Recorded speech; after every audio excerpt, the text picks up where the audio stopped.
Reproduction in plants and animals. Reproduction.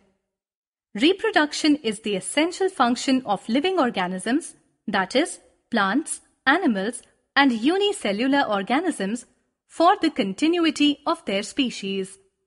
It is as important as eating is important for the survival of an individual. Every organism produces young ones of its own kind. Humans produce child, cow produces calf, mango produces mango plant, etc. Besides this, reproduction is also responsible for the transfer of hereditary characters from one generation to the next generation. Thus, reproduction is the mechanism through which the continuity of a species is maintained from generation to generation. Types of reproduction. The two types of reproduction are asexual reproduction. It is a type of reproduction that does not involve the fusion of male and female sex cells.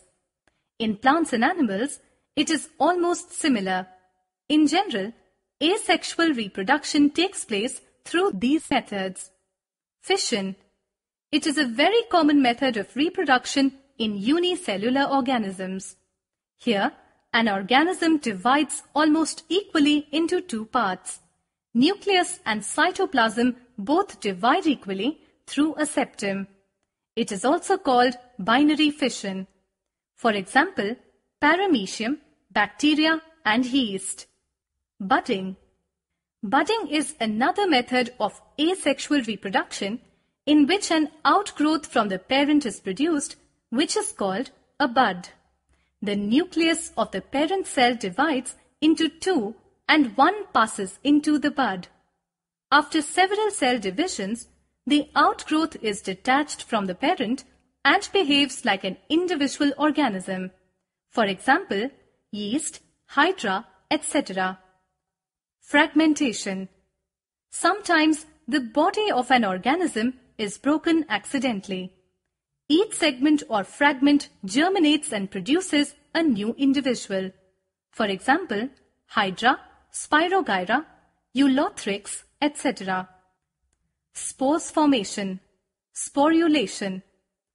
Some seedless plants produce rounded structures called spores.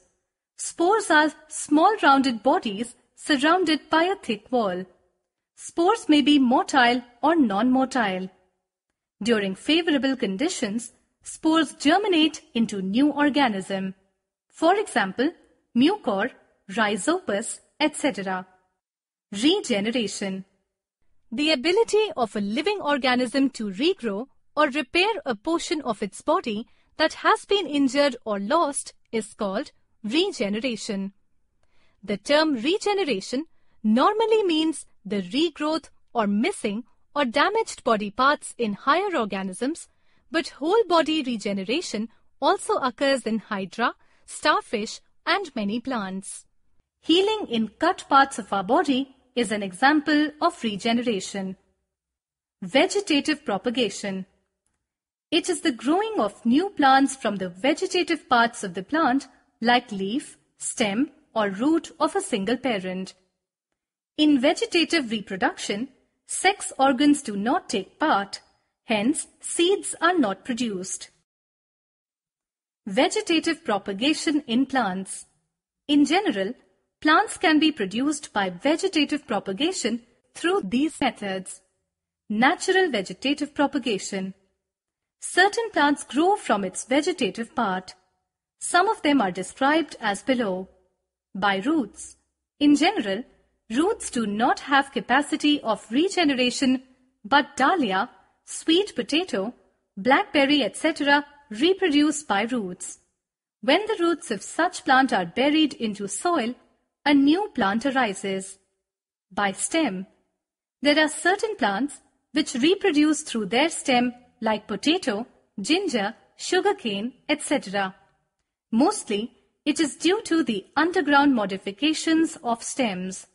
Let us study about some of the modified underground stems.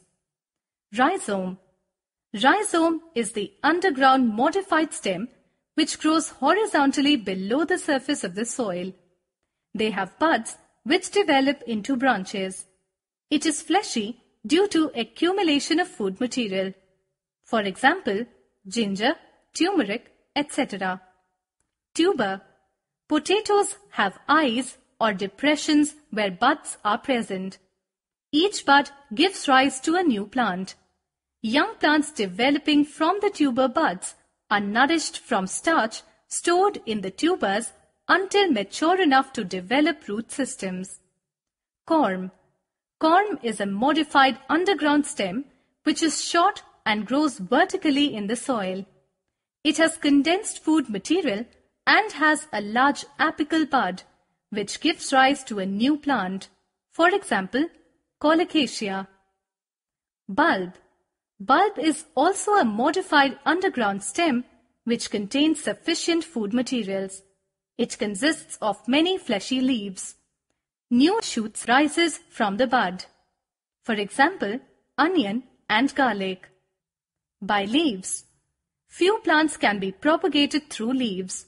Buds develop on the margins of the leaves which develop to form new plants.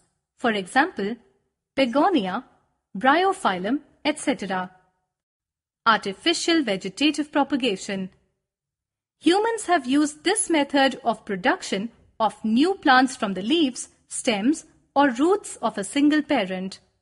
This has been adopted for commercial use of rapid propagation and to obtain plants that are hard to grow from seeds. Let us study about some common methods. Cutting. Cutting is the most frequently used and easiest methods to propagate plants. In this method, parts of the plant are cut and planted into the soil. Cutting may be selected from the root, stem, or leaf. For examples, sugarcane, rose, coleus, etc. Layering. In layering, an intact branch is bent into the soil and is covered with moist soil. This is done in such a manner that growing tip remains above the soil. After few days, roots arise where the branch is in contact with soil that it is separated from the plant. In this way, a new plant is produced. For examples, jasmine, black raspberries, etc. Grafting. Here a freshly cut section of stem with buds, called a scion, is joined to another plant called the stalk. The scion is securely attached to the stalk and the tissues of the two plants grow into each other, forming a single plant. The scion produces the stems, leaves and flowers on the new plant and the stalk provides the root system. This method combines the qualities of one plant to another. For examples, mango, rose, etc. Budding. It is similar to grafting. In budding, a single bud instead of a branch is grafted on the stalk. For examples, rose, mango, etc. Tissue culture. A tiny piece of leaf or stem from a plant is removed and placed in a sterile test tube on a gel-like medium enriched with hormones and nutrients. A yellow-brown unorganized mass of cells called callus develops from the piece of plant. Small chunks of the callus are separated and each piece is placed in a petri dish containing nutrients. This develops into new plants. The young plants are removed from the petri dish and placed in pots with soil. Advantages of vegetative propagation. 1. Plants which do not produce viable seeds. This is the only method of reproduction like sugarcane. 2. It is the only method to get pure plants because there is no cross-pollination and sexual fusion. 3. It is easier, fast, and less expensive. 4. Plants raised through vegetative propagation are pure and having uniform characters of parents. Sexual reproduction. Sexual reproduction is common in plants and animals, which involves the union of male and female sex cells, gametes. These two male and female gametes are fused together, forming the zygote. The process of formation of zygote is called fertilization. The zygote ultimately develops into a new individual. Sexual reproduction in plants. In plants, flowers are the reproductive organs. Androecium represents the male sex and gynoecium represents the female sex organ. In the flower, calyx and corolla are non-reproductive parts. Each unit of androecium is called stamen. Stamen consists of filament and anther. Anther contains a powdery substance called pollen grains which produce male gametes. Each unit of gynoecium is called carpel or pistil. It consists of an enlarged basal part called the ovary, hairy apex, the stigma, and the portion between the ovary and stigma is called style, which is a tube-like structure. The ovary contains many ovules which after fertilization form seeds. In the ovules, egg cell or female gamete is formed. In fertilization, male gamete unites with the female gamete. The resulting product is the zygote, which after several divisions produces embryo and finally a new plant is developed. Activity. Objective: study the parts of a flower. You all know that a flowering plant has two parts. Vegetative part consists of root, stem and leaves, and reproductive part consists of flowers. Materials required: flower of China rose, a needle, a forceps, a sheet of paper. Method: observe red-colored China rose flower which has a stalk called pedicel. With the help of forceps, pluck the outermost roll of flower consisting of 5 green-colored leaf structures called sepals, collectively called calyx. Separate the second roll consisting of 5 red-colored petals, collectively called corolla. The third roll of flower is the male reproductive part of the plant called the androecium, and each unit of it is called stamen. A stamen consists of anther, filament and connective. Anther is the fertile part which bears yellow powdery particles called pollen grains. The innermost roll of the flower is the female reproductive part, consists of the carpels and pistil. The basal swollen part is called ovary, which bears one or few round structures called ovules. The upper part of the ovary joins with a short tube-like structure called style. The uppermost part of the style is the stigma. Take help of your biology teacher. Pollination. The transfer of pollen grains from the male reproductive organ to the female reproductive organ of the same flower or another flower is called pollination. It is of two types. 1. Self-pollination. When pollen grains produced from the anther reach the stigma of the same flower or another flower of the same plant. 2. Cross-pollination. When pollen grains of one plant are transferred to the stigma of another plant, it is called cross-pollination. In cross-pollination, the pollen grains are transferred to the stigma of another flower through various agencies. These agencies may be wind, insects, water, or animals. In the gardens, you might have observed insects like butterflies and bees sitting on the flower. They are attracted by the flower to collect nectar for honey. When these insects sit on the flower, the pollen grains stick on their wings or limbs. When such pollen-loaded insects reach the other flower, their pollen grains fall on the stigma and pollination takes place. Artificial pollination. When the process of pollination is helped by human beings or by some other techniques, it is called artificial pollination.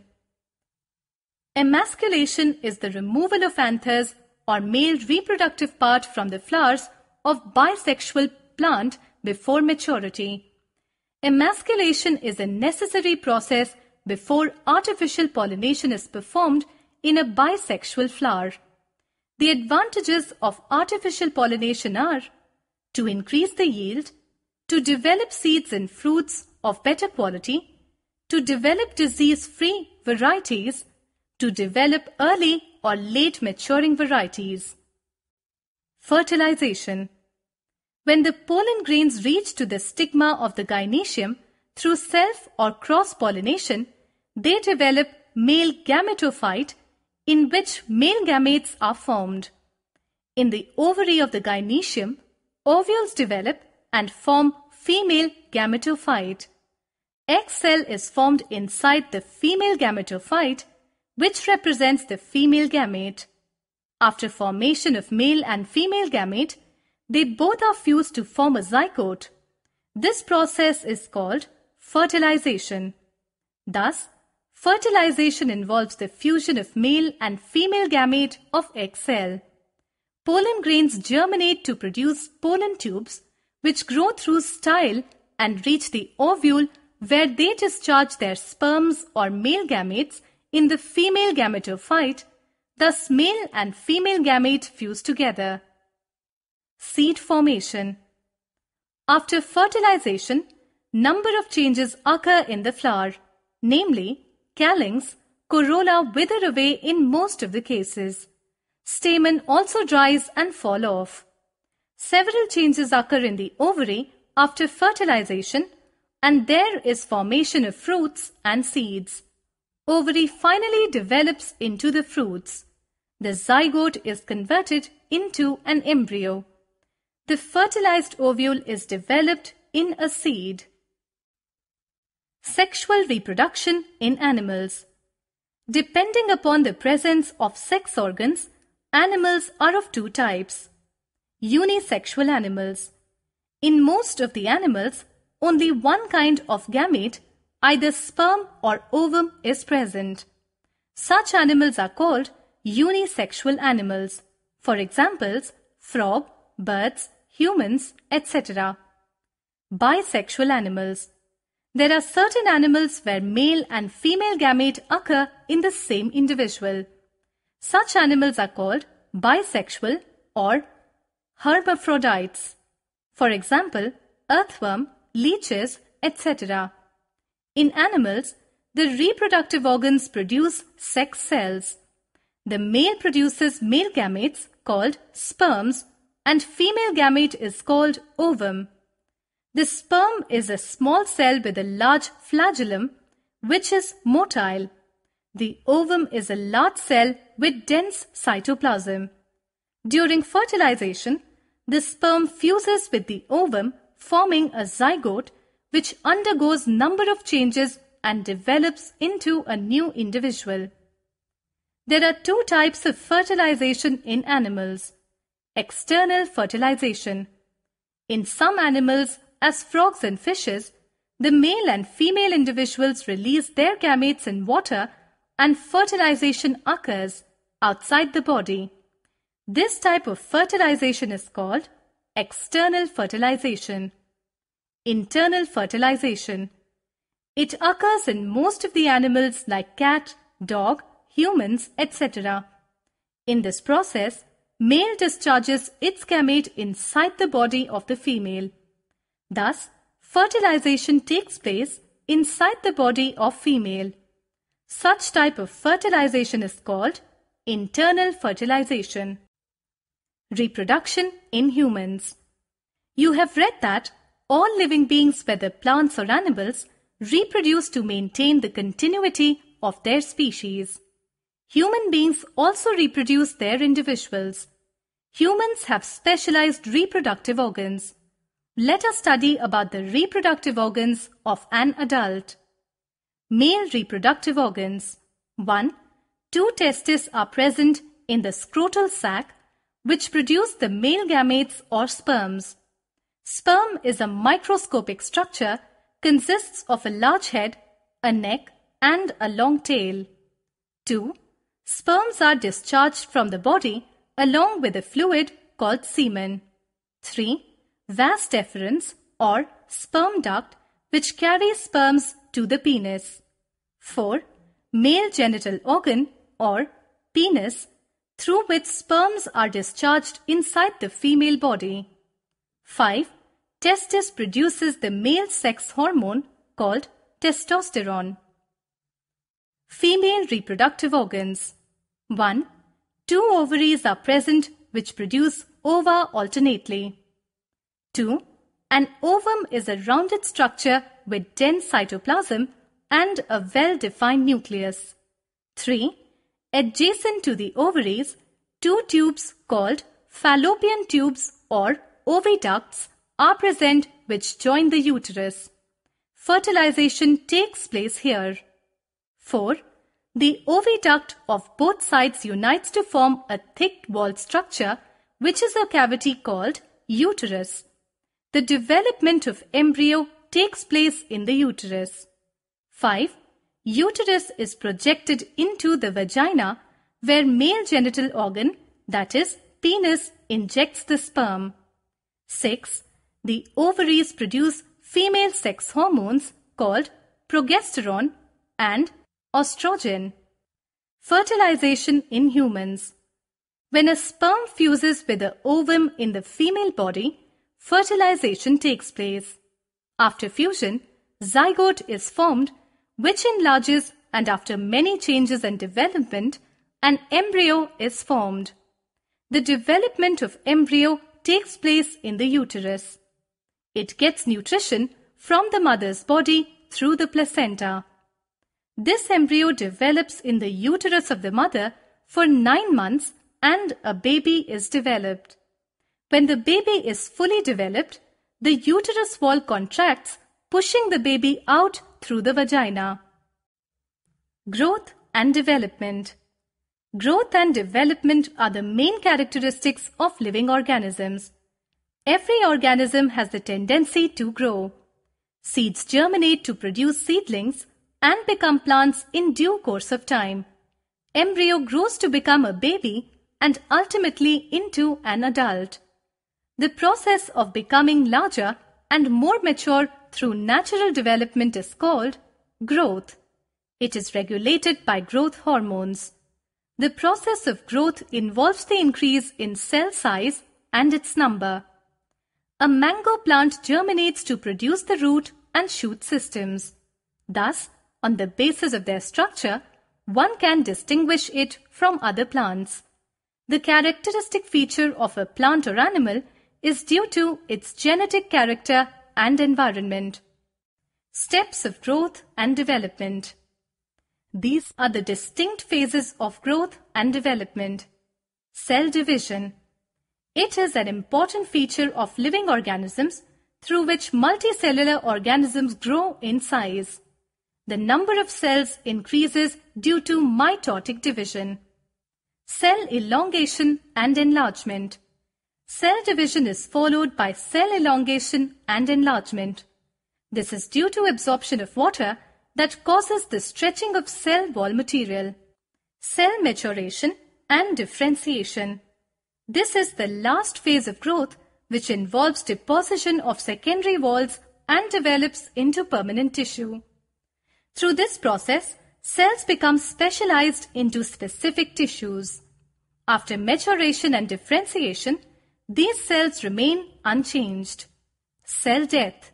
After differentiation, each cell performs its own function and there is no further change, but in due course of time, these cells cease their activity and in place of these, new cells originate. Life cycle of a butterfly.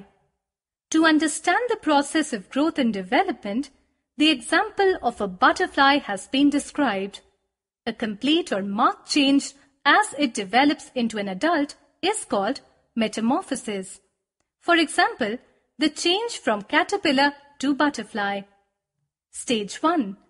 At this stage, the butterfly meet. Stage 2. The female lays her eggs on or near the plants that will later become caterpillar food. Stage 3. The caterpillars feed on the plant until they can get no bigger. Stage 4. They shed their skins and emerge as a pupa. They may remain in this form throughout the winter. Stage 5. The body of the pupa will break down during this amazing transformation and reform itself into a beautiful butterfly has to break out of its shell. Stage 6. The wings are soft and crumpled at first, so the butterfly pumps blood into the wings to make them strong. The butterfly flies away to start the whole process again. The life cycle of a butterfly has different stages of development, which are 1. Laying of eggs. 2.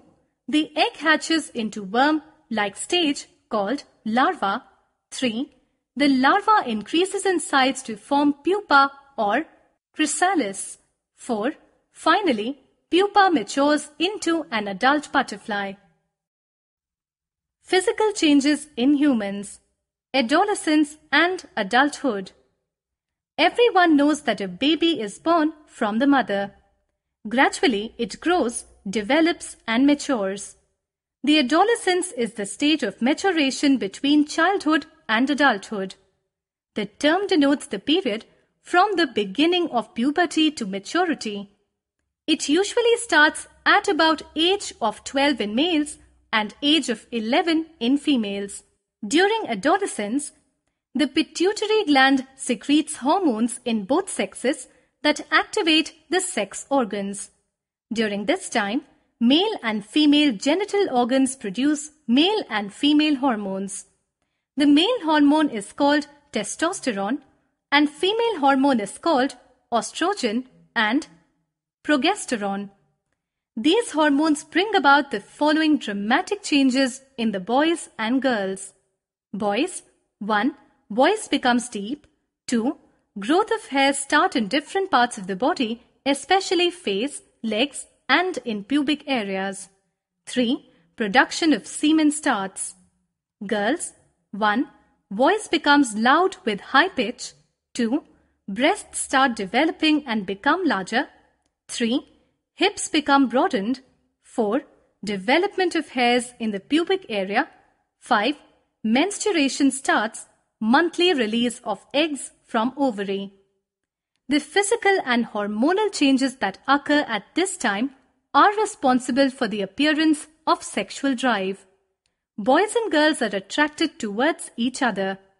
Sexual urge is also increased due to hormonal changes. Sometimes children get confused. At this stage, several types of social and psychological problems arise in the minds of girls and boys. Therefore, it is the responsibility of parents, teachers, and society to solve their problems. Activity.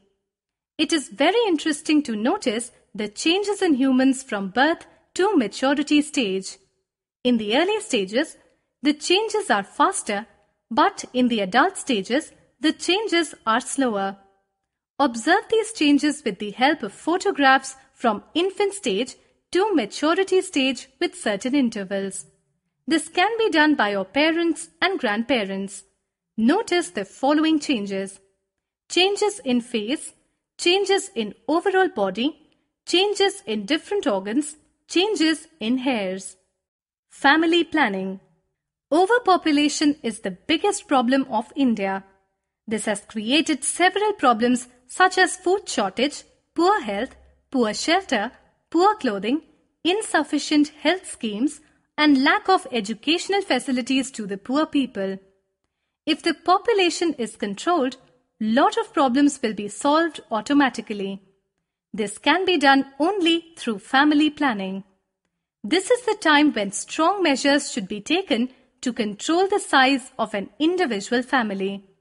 The use of birth control methods to choose the number and timing of children born into a family is called family planning.